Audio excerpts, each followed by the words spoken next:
ఇప్పుడు సంతానలేమి సమస్య అన్నది మగవాళ్ళలో కానీ, ఆడవాళ్ళలో గానీ సమానంగానే ఉంటుందండి.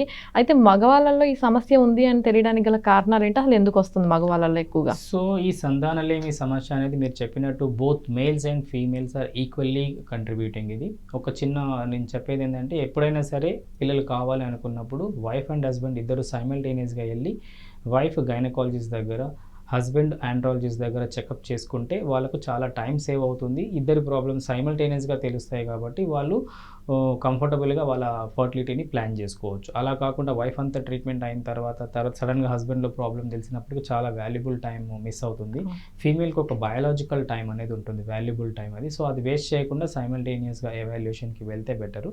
అట్లా కాకుండా వాళ్ళు ఒకవేళ ఎందుకు మేల్స్ లోపల ఈ ప్రాబ్లమ్స్ వస్తున్నాయి అంటే ఇంతకుముందు చెప్పినట్టు రకరకాల కారణాలు ఇప్పుడు మేల్స్‌లో కూడా సంతానలేమి కారణాలు ఈ వ్యసనాల బారిన పడడము, స్మోకింగు, ఆల్కహాల్ గానీ, డ్రగ్ అడిక్షన్స్ గానీ, లేదంటే వాళ్ళలో హార్మోన్ లోపంస్ ఏర్పడడము, వారికోసిల్ అనే ఒక కండిషన్ వృషణాల చుట్టూ ఒక బ్లడ్ వెసల్స్ అనేవి ఎన్లార్జ్ అవుతాయి. వాటిని పాంపినిఫార్మ్ ప్లెక్సెస్ అంటాం. ఆ varicocele is one of the reasons. అలా కాకుండా జెనెటిక్ రీజన్స్ కూడా ఉంటాయి. వంశపారంపర్యంగా వచ్చేవి. ఇంతకుముందు చెప్పినట్టు ఆ పురుష ప్రత్యుత్పత్తి అవయవాల లోపల స్ట్రక్చర్ ఏర్పడకపోవడం కావచ్చు. చిన్నప్పుడు ఎప్పుడైనా వాళ్ళకు మమ్స్ ఆర్కైటిస్ అంటాము. అదే ఆ ఇన్ఫెక్షన్ వచ్చినప్పుడు వృషణాల సైజ్ తగ్గిపోవడం. కొద్దిమందికి పుట్టుకతోనే టెస్టిస్ అబ్డామిన్‌లో ఉంటుంది. కిందకి రాదనమాట. దాన్ని అన్‌డిసెండెడ్ టెస్టిస్ అంటాం. సో, అట్లాంటి కండిషన్స్ ఉన్న వాళ్ళకి కూడా ఈ ఫర్టిలిటీ ప్రాబ్లమ్స్ అనేవి ఎక్కువగా వస్తాయి. దీంతో పాటు మన సిట్యుయేషన్‌లో ఇండియన్ సినారియోలో యూజువల్‌గా ఈ జెనిటల్ ఇన్ఫెక్షన్స్ అంటాం. ఆ ఇన్ఫెక్షన్స్ రావడం వల్ల కూడా ఈ సంతానలేమి సమస్యలు అనేవి డెఫినెట్‌గా ఉంటాయి. దీంతో పాటు అడిషనల్‌గా ఇంతకుముందు డిస్కస్ చేసినట్టు stress is one of the reasons. వాళ్ళకు సరిగ్గా నిద్రపోకపోవడము, ఆ స్ట్రెస్‌ఫుల్ యాక్టివిటీ వల్ల కూడా ఆ స్పెర్మటోజెనెసిస్ అనేది డెఫినెట్‌గా హ్యాంపర్ అవుతుందండి. ఓకే.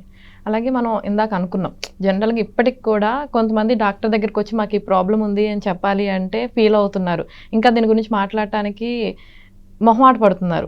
సో, అయితే ఇప్పుడు భార్యాభర్తల మధ్య ఈ సెక్స్ లైఫ్‌కి సంబంధించి ఒక అవగాహన లేకపోతే దాన్ని ఎలా మెరుగుపరుచుకోవాలంటారు?